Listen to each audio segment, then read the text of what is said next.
Good morning, ladies and gentlemen. We're here to discuss artificial intelligence and the regulatory changes that are revolutionizing financial services. Combined, these two forces are creating opportunities and challenges for industry practitioners. It's time to reimagine financial services. We're very lucky to have a very distinguished panel of experts to take us on a whirlwind tour of the world of fintech.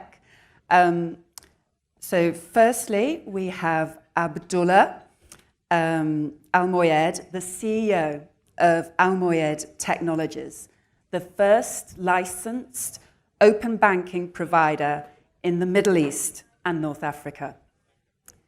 And then we have Mike Diadio, President and Chief Operating Officer of WorldQuant, a global quantitative investment manager based in Connecticut with over $10 billion US dollars in assets under management. And we have Brady Dugan, founder and CEO of Exos Financial. And I'm sure many of you are familiar with the name. That's because he was CEO of Credit Suisse for a decade, and a tumultuous decade at that. It was during the global financial crisis. And then we have Akbar Jaffer, Chief Strategy Officer and Chief of Staff at London-based financial services and software provider FinanceAsia. And last but not least, and representing Asia, we have Kenny Lam, CEO of Two Sigma Asia Pacific, a technology-driven investment manager with an eye-catching $60 billion US dollars of assets under management. And I'm also going to draw on Kenny's experience at McKinsey and China's NOAA for this panel. And I'm Alison Tudor-Ackroyd, Managing Editor of FinanceAsia. Pleased to be with you here today. Earlier panels have drilled down into specific areas of fintech like blockchain and payments. We're going to start at the bedrock. We're going to start at the plethora of data that's out there for you to make use of, and how do you best make use of the data available. I was going to turn to you, Mike, if you'd lead us off on this. So across markets, do you have reliable data sets that you can drill into? And how do you make best use of that to be an efficient manager? Sure, and thank you, Alison. So I think as one of the two quantitative managers up here, I can say that data for us is the fuel that fires our investment engine. It's absolutely required, and it has been for a long time. Now, with respect to data, reliable data, I think, sure, we have it. What we really look at these days is data is growing, quite frankly, exponentially on every axis you can think of. In the developed markets, you're all data sources. Look down at the device that everyone's looking at right now, and that's a data source. It's amazing what you can buy these days. We have over 1,300 production data sources right now that our 350 researchers look at to find trading signals or alphas on a daily basis. Last year, to give you some sense of scale and scope, we trialed 1,000 data sets, of which we bought some percentage. The data game for investment managers such as ourselves is really about scale, throughput. No one data set these days will make that big of a difference, but not having a wide diversity of them will. So you must continue with the diversity of the data sets out there. So it really is absolutely essential, and I give you a sense of where is competitive advantage. If you can just buy it anywhere, emerging markets, you can still find some alpha of your own institutional sense of looking for it, China especially. It's very early stages from a data provider perspective. So we have 2 full-time people in China just looking and searching for data sets. The other thing I think on data is you can begin to make your own, and this is truly a competitive advantage going forward, both by scraping the web, but also by putting pieces of innovative technology together and making your own. Good example, there's software that will assess the tone of voice for call centers as to how shall we say, upset someone who calls in is. If they did it for me, they would find out usually when you call your phone company you're upset, but you can potentially take that. Could you apply it to earnings calls and get a sense of the tone from the tone of how the CFO is talking about the company, and is that something you can use? So it's amazing how it's growing. Reliability, not the issue. Diversity and scale really is these days. Thank you, thank you. Kenny, if I can turn to you. I know you're based in Asia. Have you, in these markets, is there also a reliable data set for you to work off? And I'm looking, and we're all using the ecosystems around the region. How are they amplifying the data that they've got hold of? So Alison, thank you for including me in the panel. We all know that in Asia, I think there are a large number of ecosystem of data that's being created, right? So in China, there are probably over 10 ecosystems. There are over 100 million active users per month. What we're trying to work with is not just to get access to data, but find a way to be part of the ecosystem, right? So how do you balance between what we see in terms of heavier regulation on usage of data and be able to be part of the ecosystem that can use the data in a very legal and compliant way? So that's one thing we have to make sure that we are working towards. Second is actually now access to unique data is no longer a competitive advantage. I think how fast you can interpret, so processing power, and how you bring your experience in interpretation are two areas that will really bring differentiation. Last point I do want to make is talking about how we are part of an ecosystem. You still see a lot of these ecosystems, although they are creating new networks of data and new ecosystem on a day-to-day basis, the data that we see are still extremely raw. So there have to be layers and layers of featureization that needs to be worked on before they create any type of signals. And so a lot of the work is not just about getting access to the raw data, but actually spending a lot more time in how we featureize and how we think through that process. So we're building our capabilities on that front too. We think that the next generation of quant investing, systematic investing, is not just in getting a lot of data, but how do you make sure you build on your experience, successes and failures, and be able to interpret in a much better way. Akbar, to develop that point a little bit further for broader financial services, let's take it for granted there are troves of data out there. How do people in the audience better access that data, store it, and analyze it, in your opinion? Yeah, no, great question. So, I mean, FinanceAsia is a software provider, and we have 8,500 customers. So our software is quite deeply penetrated into the financial services sector. You know, it powers 70% of syndicated loans globally, 5 to 6% of FX trades, 5 to 6% of daily trade finance. So there's a lot of data there, as you said. The key is how do you access it? So we've taken a couple of approaches here. We've created a platform, we call it Fusion Fabric, which essentially opens up the APIs for those core banking systems, right? And what that enables an institution to do is essentially use that cloud deployed platform to create data pools. Now, you obviously need the human capital. That's the technology capital, but you need the human capital to bring those data pools together. And therefore, opening up those APIs also allows third-party applications to come on top to do prediction and analytics, for example. So a US example for us, we have 4,500 bank customers in the US, and there's a startup there, or there's a young fintech company called Moderator. And what that does is it takes our platform, comes on top, builds an application that is then deployed by the bank, particularly for millennials, who can then do goal setting for savings.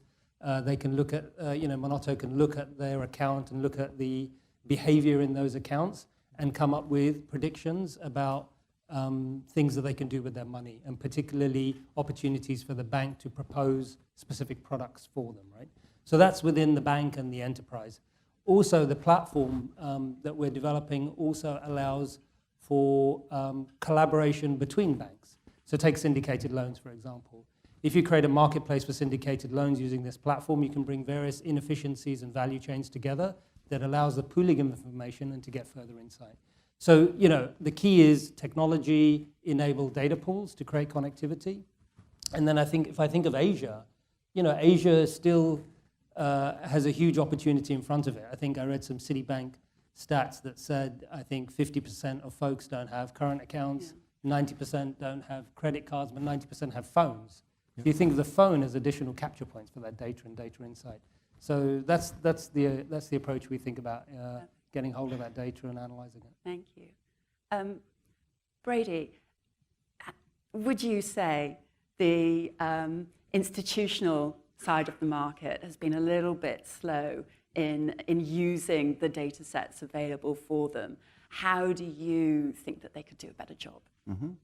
Well, I think in general, the institutional, sort of the wholesale side of the business has been slower to adopt a lot of the technology. And I know everybody who's been involved in the industry have kind of been asking this question for a long time. Why haven't the kind of wholesale, particularly sell-side business models, done more to develop their business? And that's really our thesis now, is that this is a time when actually, given what's happened with technology, given the regulatory backdrop, that it's a time where you could actually, it is a huge opportunity to create a platform technology on the wholesale side that can really take advantage of both the data and the technology advantages that are out there. Mm-hmm. And we would certainly echo all the comments that have been made here about, there's clearly, particularly the asset management side has done tremendous things with, sourcing data, using data. We're much more focused in our business model on using data to improve the customer experience. So in terms of a sell-side customer business, and improve our efficiency, improve our ability to advise and provide product to them, but also improve their ability to actually manage things. And I would also echo, our view is that actually finding these new sources of data is something that's really exciting and tremendously, there's tremendous potential there. So one of the things that we've done, for instance, is we've actually created a digitalization technology that is state of the art that we're using to actually digitalize all financial legal documents. And so if you think about it, there's this huge amount of data out there. Basically, most financial institutions are really just the sum of their assets and liabilities, each of which is actually embodying in a legal agreement somewhere. But what typically happens is you spend weeks, months negotiating your legal agreement, you sign it, and then you basically turn it over to the operations side, and they basically put 5 things in the system, notional principle, et cetera. So it's there's like all that time and all that information is stuck in those legal documents, not digitized, not used. So one of the things that we've developed, and Joe Squary's our head of technology, has done a tremendous job developing really a landmark technology that allows you to digitalize that information and turn it all into actually searchable machine, searchable source data, which makes it really interesting information and creates an entire new set of data that is very helpful to customers, but also could eventually have a lot of interesting applications elsewhere as well. Yeah, cool. Abdullah, I want to bring you in on this because I understand that you spoke to the regulator in Bahrain and you convinced them that they really needed to give financial services a fillip in the region by bringing the government data into digitizing it. Could you tell us how fast that happened, and has that created innovation across the region? Yeah, I think our situation's a little different. I mean, the Gulf region is a new economy. It's no secret that oil is running out. Data being the new oil, I think, has given it that level of importance. Mm-hmm. How do we create an industry out of oil? How do we create downstream and allow analytics? How do we avail this data, which at the moment was not existent? Mm-hmm. There is a very live case study. I can use Bahrain as an example. They started off by availing data centers, bringing in AWS, setting up a MENA operation, and then really implementing what's known as a cloud-first policy, enabling or mandating the entire government to move on to the cloud within a 12-month period, which is unheard of. And then really within 12 months, and then giving the rights to the data to the people. It kind of creates this ecosystem of the data is now available, and then starting to mandate certain sectors, like open banking, mandating all the banks to open up. You add on to that a digital identity number to every resident, and you create, instead of having to search for data, you're really availing these data points, and when it's mandated, you take that in connection to a digital identity number, and it creates a very unified ecosystem of optimized data sources that are efficient. So we're kind of leapfrogging a technology when it comes to screen scraping and a lot of the methods that are used by my colleagues on the panel. But we're going straight into direct API integrations through the entire ecosystem. That on top of the government actually starting to avail APIs including AKYC and many other initiatives. Brady, I'm going to bounce back to you, if I may. I've seen over the last few years Google doing a Dutch auction and Slack eschewing investment bankers altogether in their IPOs. How do you see the distribution of equity in equity capital markets in the future? What can the investors in the audience expect? Will it be fairer? Well, I think our view is in general that bringing technology, bringing data to the whole sales and trading business is something that has tremendous benefits. And so it's really, I mean, in our view, the scale of that business and the nature of that business makes it very much like an Amazon or an Alibaba type application. I mean, the application of data analytics to those processes is something that could be, hugely beneficial and, could drive some really major changes in the business models as well. We certainly think also in terms of primary issuance, that's also one where, that's a process that hasn't really changed for probably 20 or 30 years. And, there are definitely ways to make that process more efficient, to make it more effective, whether it's, as you say, some issuers have tried Dutch auction type processes, systems that may promote that, certainly technological ways of making the whole process of actually telling a company story and taking the company public are things that, have to be much more efficient, more effective. And I think those are coming. I mean, they have to. And as you say, the companies are forcing it. You have companies that are just completely bypassing our industry, going directly to listings, without going through that whole process. And, if the process doesn't improve, that's probably just going to continue. And so, and I do think at the end of the day, one of the most important functions that our industry has is to try to, funnel capital from those who are long capital to those who can use it to productively build businesses, build jobs, et cetera. And, I think, the industry spending time on figuring out how to make that more efficient, more effective is something that's very important, and it's got to happen, and it will happen. So less fat fees for investment bankers going forward. Probably things can be done more efficiently, yes. Which is why Brady's not at a bank anymore. I think. Having worked at Credit Suisse when Brady was there, which was a phenomenal time. Turning back to focusing on the investment management business, does tech really help you stay ahead of the pack in terms of performance and efficiency of your outfits? Could you talk to a little bit about that? Kenny, you want to? Sure. Well, I mean, I think the question is no longer whether or not it actually is going to help. It's actually more how fast can we apply it and how much can we evolve given technology the innovation has been so intense that we have to find ways to take it on and apply it in a very quick way. I think we're basically doing two main things at our firm. One is we want to make sure that we attract the right talent, not only in the US and in Europe, but also globally. And so we're building partnerships globally to see how we could find, not only, for example, in China, not only Beida and Tsinghua, but a lot of great talent coming out of China that are great engineers and great coders and great data scientists that we should be attracting so that we get that pool of talent, one thing. Two is, I think I mentioned this before, is how do we work with innovators in the region? I think you're seeing new innovators coming out of this region for a few reasons. You've got such a large pool of active users that are creating ecosystems that reinforces itself and build new innovations on it. So you can pilot new things much more quickly. Second is they have got a lot of capital. So you can put a lot of capital to use in this area. So how do we bring our firm to this region so that we learn from the region? I think technology is rightly a great approach for systematic investing, but it's also challenging because you don't have a kind of an end goal. It's continuously evolving. So how do you build that global firm that can take on new talent and new thinking on a constant basis? Is something that we deal with on a day-to-day basis. Yeah. So to add to that, it absolutely is, it's an arms race of technology, but in a very different way now. It used to be buy the faster machines, have the best hardware. It's now evolved. It used to be, I think it would be fair to say 10 years ago that in a systematic investing shop, you would build as much as you could because you thought you were the best at it, and it wasn't out there. But now we have to shift to the fact that technology regionally around the world, I mean, 70% of our workforce is in Asia, over 800 of the 850 people, so we've been in Asia for a long time.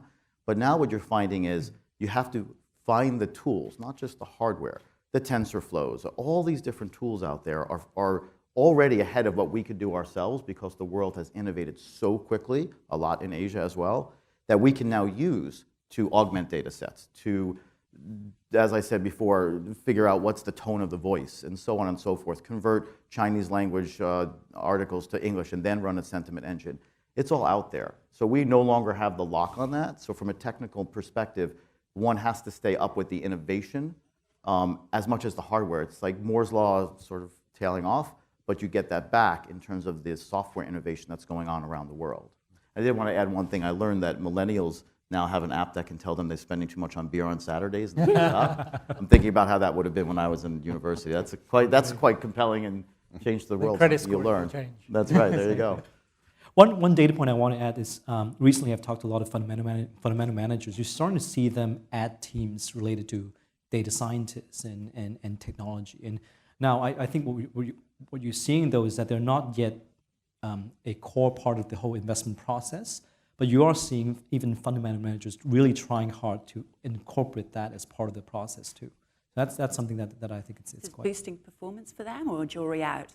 Well, the jury is still out in terms of their performance related directly to the teams they add. But I think they're quite conscious in making sure that they don't miss the boat in terms of technology. I think another thing is you've got star managers looking at a vast amount of information. I think the only way they could actually take on that information is to bring technology in. I mean, there's no way that one person can take it on and make judgments. The infamous quantimental word, which no one's quite sure what it means. Yeah.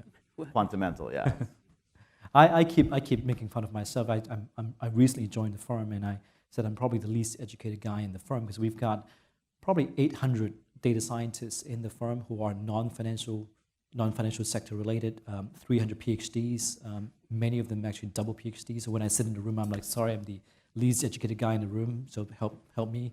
But I think it's the new evolution, a new way of doing investing. Yeah. Akbar, I'm guessing you don't agree with the economists in the 80s that said, investment in technology isn't really going to improve your efficiency.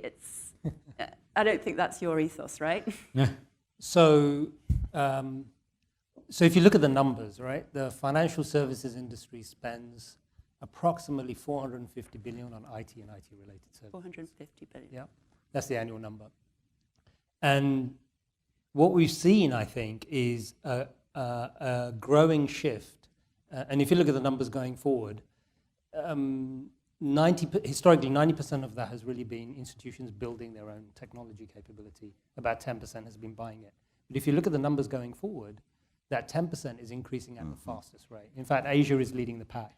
So I think what financial institutions have figured out is that there are people in the market who can probably build a solution, and then they can buy and use it effectively, right? And so I think you're seeing this increasing shift towards either institutions buying more software or partnering for more software, right? So that's one thing. I also think that looking forward as well, and by the way, it's interesting to note that a lot of the new banking licenses that are getting issued around the world, if you speak to a lot of those companies, they have a much higher propensity to go buy software in the market rather than build it. So there's a lot of lessons that I think have been learned historically around that, right? The second point I think is that technology also is being used in different ways, right? So the deployment of technology, so cloud, right? Open APIs, for example. These are things, blockchain, for example, these are things that are going to accelerate return on investment on technology, particularly, I think. So I think there are probably, we all know projects that have technology spent historically, which may have not gone the way that folks had imagined, but I certainly think there's a shift happening in the way institutions are using and buying technology on a go-forward basis. Yeah, can I just add on to that, onto Akbar's? The open banking initiative in Bahrain was the exact example of that. We saw how it happened in the UK, and a lot of people developed proprietary APIs in these banks. Developers don't want to develop to them. In the case of Bahrain, what we did is we tightened up the time frame. So the regulator mandated it within 6 months, saying to banks, you got 6 months to comply. And the only option there is to really look for solutions and third-party solutions. Not look for proprietary APIs, go to third parties, bring them on board, integrate them. And really what we've been able to do from a current standard is a reference point. to be able to take an entire ecosystem live with open banking in 6 months creates a very compelling proposition, but it's really because banks stick to what they're doing and what they do best and let the technology be developed by technology providers. Yeah. I imagine this trend is also going to impact wholesale, institutional side. And No, I think it's absolutely right. I mean, there are dramatic improvements from the more modern architecture of technology. And one of the biggest issues is that you have all the legacy institutions that are, for a long time, as you mentioned, they've had completely closed environments, they've run their own data centers, they've written all their own software. And that compared to the new model of processing in the cloud, licensing in whatever technology you can find that's adequate, it's a dramatic difference. And so you end up with not only a lot smaller spend, but you end up with a lot more of your spend going to developing new concepts. And we always used to talk about, for a traditional bank, they talk about run the bank versus change the bank, right? So you'd have like 80% run the bank, 20% change the bank. So you only had a small amount of so that 450 billion, like 80% of it or maybe 70% of it was going just to actually run the existing operations. What you find when you go to the more modern architecture is it flips, and you have 15 or 20% of your cost. So it's like, for us, 15% of our cost is run the bank, and 85% can be used to develop new applications, new solutions for clients. It's much, much more efficient. So it's a dramatic difference, and I think as the whole industry goes that way, I mean, you're mentioning that 10% and the new entrants doing that, it has to happen throughout the industry. It just has to, and as that happens, it's going to dramatically increase the efficiency and the effectiveness of that spend. It's going to just deliver more and more to customers. So just to add to that, run the bank, change the bank, reminds me of, we used to call change the bank, and I can tell you this now, kill the bank, given how bad we were at it. But there's a social dynamic to this as well. Millennials, especially, we're coming out of university, and we hire pretty much right out of university. Our median age at the firm is 28. They don't want to work at banks anymore. Right? They want to work in a dynamic setting. They don't want to have a big legacy. It's just, you also can't find the talent to do it that way anymore. So the social dynamic is sort of forcing everyone's hand too. And then you're so far more efficient with people who really like what they do and they're being innovative, because you just can't be innovative, quite frankly, in regulated industries as easily anymore. Absolutely right. So you can't even hire them. It's really hard. When you're forced to come into an organization where they force you to learn their programming language, which is not used anywhere else. You're like, why would I do that? Why on earth would I do that? It reduces my marketability, et cetera. So you're absolutely right. And notice on the panel the two guys not wearing ties. No, and you see you see the whole dynamic shift onto people trying to really understand their customers, as opposed to let's deliver products, push these products as fast as possible as banks. It's really, let's start looking at these customers, understanding them, what are they looking for? Let's start focusing on smaller niches, more interesting stuff, and give these products to the customers when they need them. I wanted to dive a little bit deeper into open banking. We're seeing jurisdictions across Asia, Hong Kong and Singapore, turning to open banking. But what's hindering this process? Surely this is a good thing for the customer. And what's the drag? Why aren't we seeing this more? I think there are three factors. I think trust, regulation, and the power of the incumbents. I think in the case of, let's take the UK, for example, the CMA9 are very much in control. Banks don't really want to innovate. So if you take the prerequisites, if you look at the enabling the trust, getting the regulation, if I would have asked you 5 years ago, drop your kids or onto school with a car with a stranger, you'd probably say no. And the Uber proposition, I mean, we've seen market capitalization as far as logistics or transport companies take over with Uber. We've seen that happen in hospitality with the likes of Airbnb. Financial services on its own, I think in the US, is like a $6 trillion or $7 trillion economy. We haven't seen financial services get taken over yet. And that's really the power of the lobbying capabilities of these banks. It really hasn't opened up. It hasn't transformed to what it could be. You're still treated by your banks like someone that doesn't know you. You're still not getting the kind of products that you need. Your analytics are not being run. And that's what I think should be or will be changed very fast. And it's these three factors. I think once the regulations are in place, once the trust is there, and once the power of the incumbents slightly is loosened up, you'll start seeing a lot of transformation. And I think the UK is a good example of that. I think the Gulf region is about to transform very fast, and we're optimistic. I'd also add to that, actually. I think I want to build on it. I do think things are going to accelerate quite soon. You're seeing regulators now changing in Hong Kong and Singapore, being a lot more open-minded about issuing virtual licenses. So I remember back in the day when in Hong Kong, it takes a long time to even discuss about having everything go online for opening a bank account. And there's a certain tipping point where the regulators finally realize that you're going to have to get with the market and really go accelerate. The second point is the point that you make, Michael, which is around the millennials. I think they are not used to using a branch. They are a lot more used to using a mobile device, and they are the clients of the future, and they will push the providers to change. You're starting to see that in China, where they completely skip a generation, where if you go on China now, if you carry cash, you can't do anything. And so I think both the demand from the new millennials as well as the regulator changing, I think it's going to really make a big difference to acceleration. Akbar, you're sat in London, and the UK was a first mover in this field. Did they get it wrong? Can we learn? Or what can we learn from them? Let's put it politely. And, Yeah, so I think my assessment of this is the UK was one of the earliest, and they mandated, right? I think if you look in Asia, people can correct me if I'm wrong, but Singapore, Hong Kong, Malaysia, Korea, they take more of an organic approach, right? And so, I mean, it's fair to say that anyone who goes first, the second movers always learn from the first movers, right? So I think there is that dynamic to it. I think it's a broader question, though, if I may, which is, open banking is really about, I've touched on it before, which is this API economy, right? And it's really fundamentally to do with the bank strategy. I mean, regulation helps set the tone, and they can mandate it, and it kind of moves people in the right direction, right? But it's really about incumbents and their view of how they want to tackle the market, right? Do they view the new fintechs as competitors, or do they collaborate with them, right? has the market share changed? In that? So the data I've seen, I think I saw some data from Accenture that basically said, I think 10 years ago, there were about 26,000 financial institutions globally. There was consolidation. It went down to 17, and then 3,000 new fintechs. And we can talk about the definition of fintechs have come in. They've captured roughly about 50% of the new growth of revenue in the market. The UK is a standout, actually.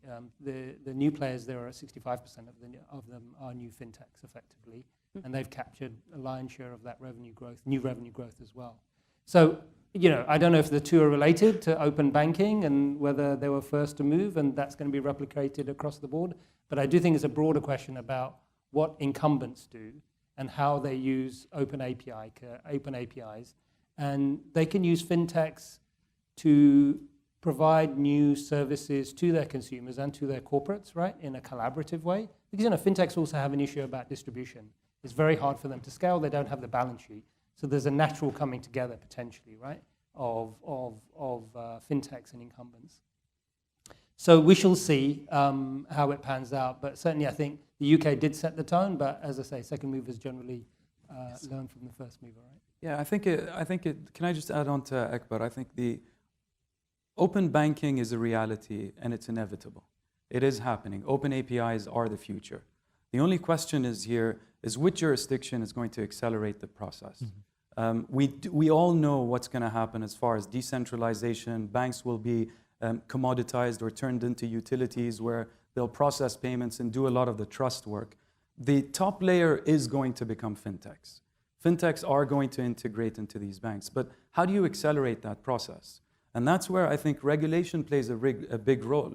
And the way the banks look at it, and I think going back to what I said earlier, here the case of the UK is a beautiful reference point, but it's really, we're seeing fintechs complain. They'll be the ones that judge on whether it was done right or wrong.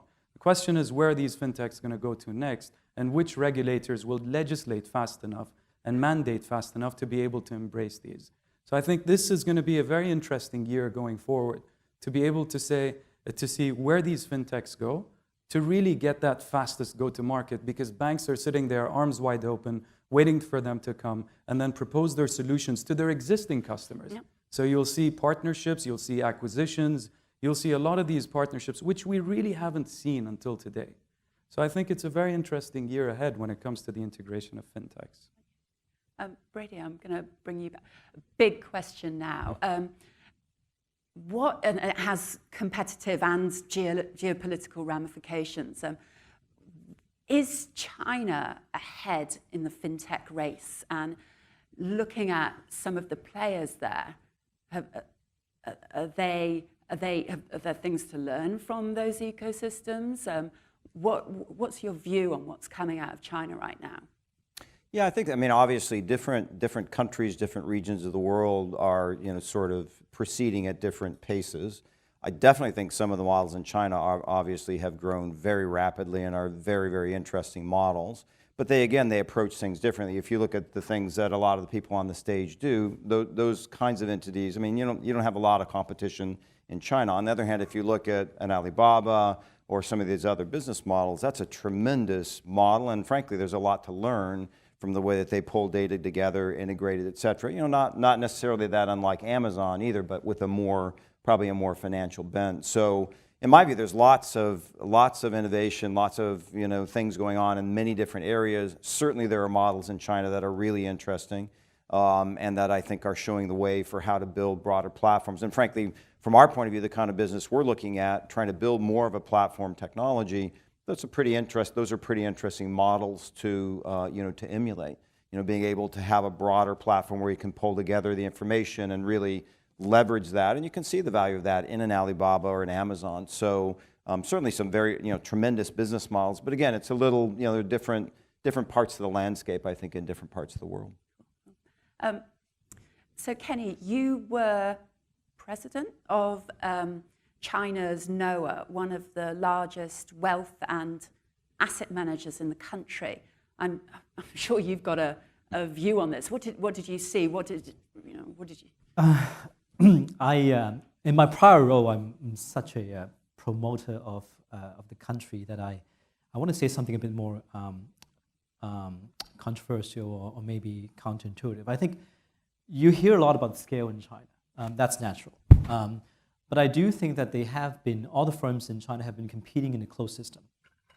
And so if you look at the bigger guys, the Tencent and Ali, they have been trying to export what they have built to other countries. I don't think you've seen a successful case yet. A lot of it is because you have a closed system of active users and it allows you to innovate quickly. But if you bring that system to a different market, I don't think you have that ability to do MVP on a weekly basis. Not that eventually we see a great global Chinese firm that can export the model to a different market, but I haven't seen it yet. And so, right, and so exactly. So a lot of headlines is about Tencent having 1 billion users, but indeed it's a closed system, and so they have been extremely successful in one market, and I think it takes time for us to see if they could prove themselves globally. I think. Mike, I know your firm has been in China for many years, and I believe you're growing in China as well, looking to grow. In the investment world, you still got an edge there on what you see and how the market works. Yeah, so for us, we've had quantitative researchers in China for well over a decade, 11 plus years at this point. It was our first foray outside the US for our research quantitative talent back in 2006, before my time at WorldQuant. I think our founder sent someone there who was a Chinese national to interview 1,000 people, and we hired the 5 top quants. And sure enough, we could make trading signals there much, much faster, better, with higher quality than we could in the US, which says something about the US, but we'll leave that aside. But the hunger was there, the intellectual prowess is there, it still is. The market's developed a lot. I think we still have a great edge because our China office at about 80 people between Shanghai and Beijing is still our top office in terms of producing quantitative output, but it has now been diversified. And as was said a little earlier, I think it's a phenomenal market for talent, but it's not as competitive. They're not as used to competition as we are in the rest of the world. And that's very ingrained in, I think, the social norms there, where things are more cordoned off. So as we have other research centers out there, we see a diversity of talent. But I think that China still has a tremendous talent bank, and we continue to grow our research there. But now the rest of the world is catching up. The rest of the world, our actually biggest office outside of China, of our 28 in 17 countries, is Vietnam. There's almost 100 people in Vietnam between Ho Chi Minh and Hanoi for us. So the rest of the world is catching up in lots of ways. It's not just China any longer, although it's still a very big part of our organization. I do want to add a point to what Mike said. I think we were just discussing pre-panel. We can't ignore a market like China, so we're going to have to find a way to learn from it. Put a lot of people in, just learn a lot and try and fail. We actually today we announced that we actually have a new private fund management license approved by the CSRC actually today. And so for a firm like ours, it's a big step because we've been global, we've been trading in China for a long time. To put someone onshore and to get a license onshore, it's a big step. And it's also indicative of the time that we have to spend time in a big market like China or in big markets in Asia, that we have to learn from these markets. It's a 10, 20-year investment. And it's great to know that Kenny just said that because it helps me with my bosses to convince that we should do the same thing. That's why these panels are wonderful. I guess that's Got a on bit of tape too. Yeah, I know. I'm going to play that exact Yeah. snippet, by the way. I'm using that. It's a segue, I think, into, you've invested so much in technology, and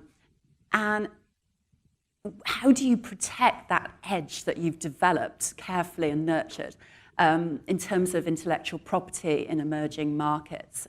And it's got to be at the front of your mind when you're expanding in these countries.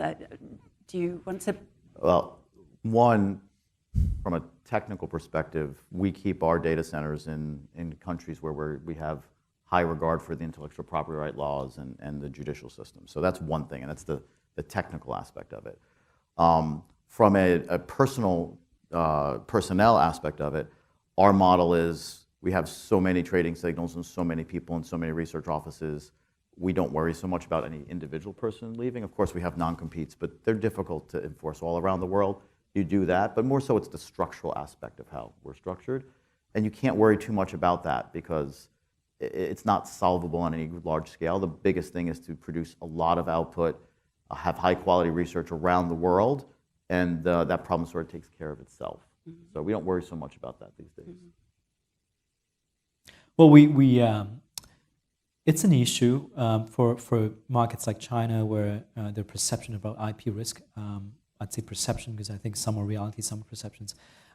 We have to find a way to ring fence the risk. We're not saying that we shouldn't even do anything in onshore China, but we have to be a bit more nuanced around what is exactly the IP risk that we are worried about and how we actually ring fence it so that we're comfortable. So we can't just say blanket, we're not going to do anything onshore. So I think we're figuring out the balance. I don't think we're there yet, but I think we'll find a way to do it. Yeah. Brady, turning to you. Kenny's already talked a little bit about talent and nurturing, finding these data scientists or the skill set that you need to propel your company. Or is there a dearth in talent? Is that actually a drag on growth at the moment for many of the cutting edge firms? How I'm sure you spend a lot of time on this subject. Yeah, well, I think it's exact. I think the traditional financial industry was a very. If you were good at technology, you want to work at Google or you want to work at Alibaba or Amazon. You don't want to work at a bank or so. The traditional businesses it was a very difficult problem. And as CEO of Credit Suisse, people would say to me, your biggest problem is nobody's any good at technology who wants to work at a bank. And I think there's some truth to that. Obviously, there are a lot of good technology people, but in the past you wouldn't aspire to do that. I actually think that creating these new models with modern architecture, modern technology approaches, where you really are, because a lot of people, that's what they want to do is they want to push new frontiers, they want to build new things, they want to be at the forefront.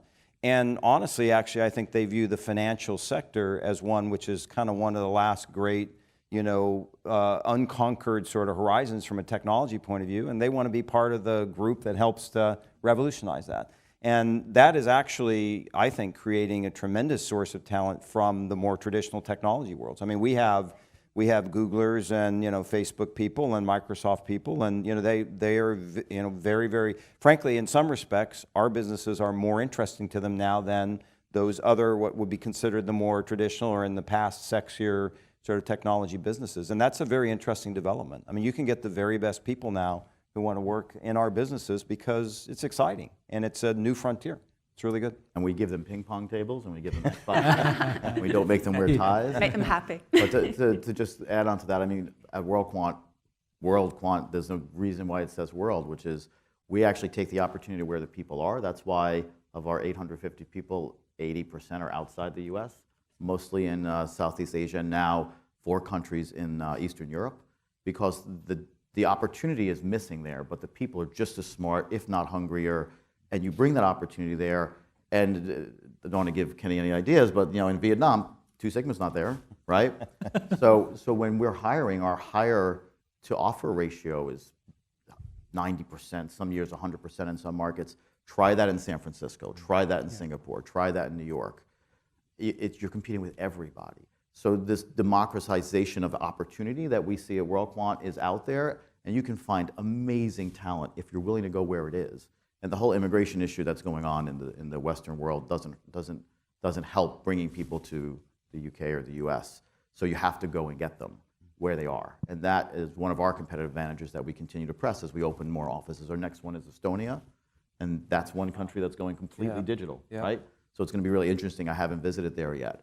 But this is the way of the world, is you have to bring the opportunity to the talent to get the very best. Yeah, can I, on top of what Mike said, I think developers nowadays and data scientists want clean data that's available to be able to execute on, run their algorithms, but also they want an environment that they can work.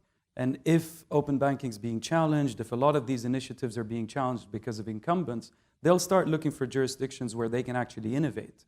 And innovate is not looking at small niches or to truly be able to transform economies is what a lot of people are after.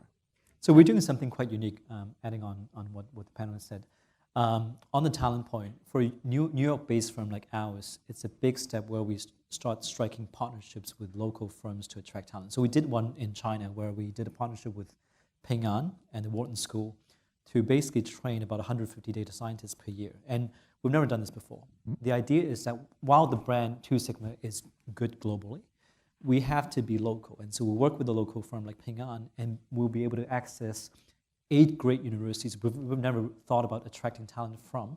But that's something that I think we should try and innovate with. It's, how do you become really global local with talent? And Akbar, where do you find a data scientist that can also hold a conversation on the strategic elements of the business that is conversant in both sides of the, are these unicorns, are these hybrid people? Glad you asked him that one. So just to add on the previous conversation, I do think, with traditional firms, you need to show recruits that you have the right structure, because a lot of new ideas, moonshots, they need to be incubated, so you need to have the right structure.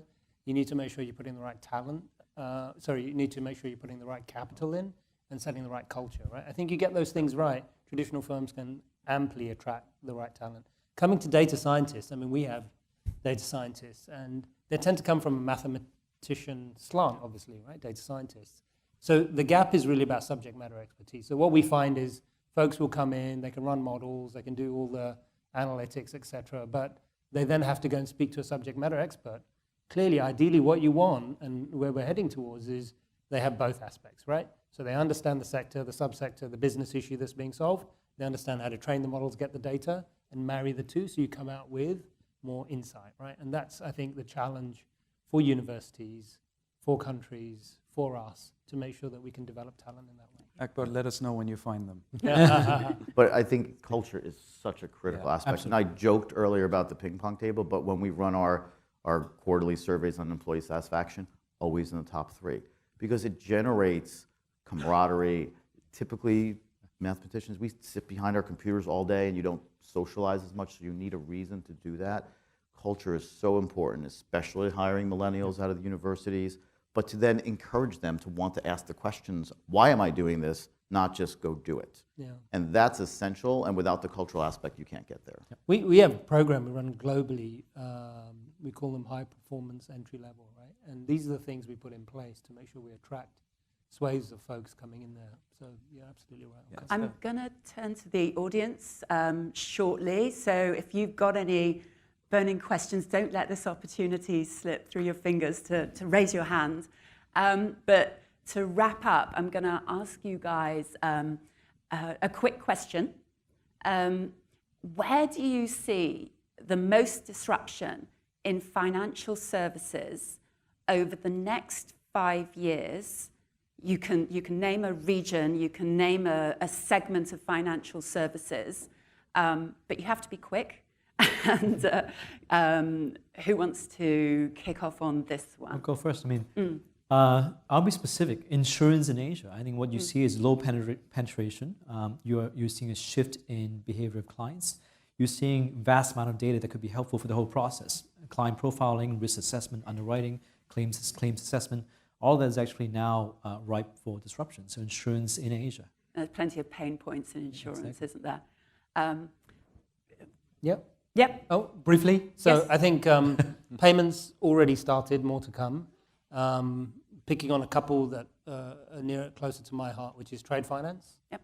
And I also think syndicated loans. I mean, these are big markets that have a lot of inefficiencies in, so I think they're ripe for disruption.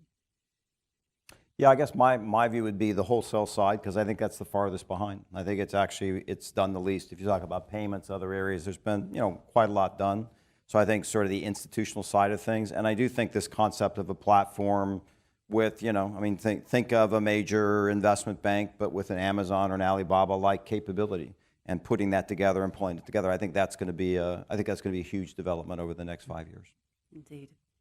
I'll go with something more geeky and technical. I think that what we're seeing in AI, because we didn't talk about it that much, but just really deep learning, it's now gone to a point where you don't have to be an expert anymore to use it. We've passed that point, and the tool sets out there, which are continuously developing commercially, Google, also we have an office up at MIT, what's coming out, now your basic data scientist can just be a practitioner. They can just use the tools, and that opens up that set of technology into a much broader, orders of magnitude, bigger set of people that will produce things that we can't even think of right now. So going from only experts can use it to practitioners, you don't have to be an expert, it's just another set of tools, changes our world. And that's what we'll see in the next 5 years. I can't tell you what it will change, but add that number of people and it will change a lot. Fantastic.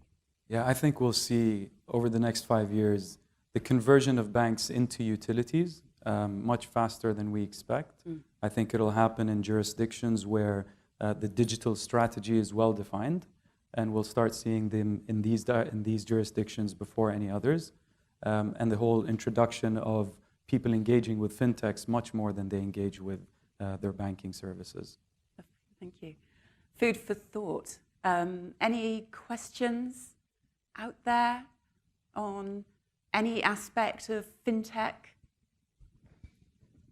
Yeah, so the elephant in the living room is the way in which banks, work with regulators to co-opt the competition in order to either kick them out of the franchise, the cartel, or else co-opt them. And how do you keep yourself from being co-opted into, the status quo by regulators? Well, Is that a real danger? We've only seen one regulator globally that has done that yet, and take the hammer in the hand and kind of break the consortium and say, this is over. And that happened in Bahrain. I think it's too early to tell. There will always be resistance when it comes to banks not wanting to share these APIs or share that data. We've seen it in the UK, but I think it's a little early to tell. Until banks start seeing post-compliance. If the banks start realizing the value proposition of being, instead of selling one product, being able to sell 20 and really engaging with your customer, it's the banks that see that'll start leading, after which we'll start seeing the herd effect, in my opinion. I think we've seen in the US, for instance, our experience has been the opposite, which is probably the biggest frustration that regulators have is the technology in legacy firms. I mean, it's just, it creates intransparency. It takes forever to get numbers. It's very, very difficult. And so when you actually go to them and say, as we did, we're building a new firm. We want to build it in partnership with you. What do you want to see? complete transparency. We'll give you real-time numbers on every aspect of the business. They couldn't be happier. And they absolutely embrace that. I mean, you know, we have a head of our regulators on our board. The previous head of the regulators on our board. They love the approach because technology can make them much more effective, make their jobs much easier, and create a transparency that is really helpful to the system as a whole. So I think it's actually the opposite.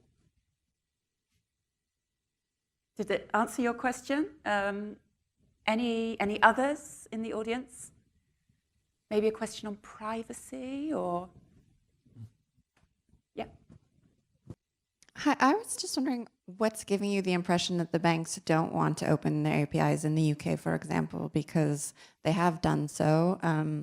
In our bank, I'm with HSBC, we actually partnered with a fintech and worked within the regulatory sandbox to create the marketplace model of open banking that you refer to. So if you had any examples of what you meant by that. Yeah, reported resistance, downtime, failed API calls. We've seen a lot of reports in the press about fintechs complaining about the success of or the openness of these APIs in the UK so far. The OBIE is supposedly putting in enforcements on that, but we really haven't seen true success yet in terms of unification of customer journeys and things like that. Akbar, any follow-up on that one? Look, I think there's a couple of points here, right? One is a lot of the incumbent banks have the older technology, right? And so I think probably some of the reports were related to the fact it was hard for them to move quite quickly to certain deadlines, right?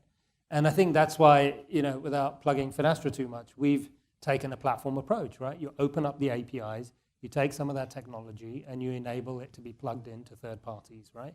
And that is part of the API economy, right? So, but I do think there's a business decision that needs to be made by the incumbent banks, which is what kind of bank do they want to be in the future?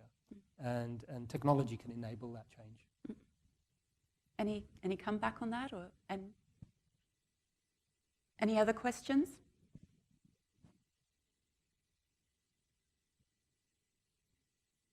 Well, I think it just remains to me to ask you to join me in thanking the panelists for a really illuminating conversation. Thank you very much. And please, a big round of applause for the guys. Thank you.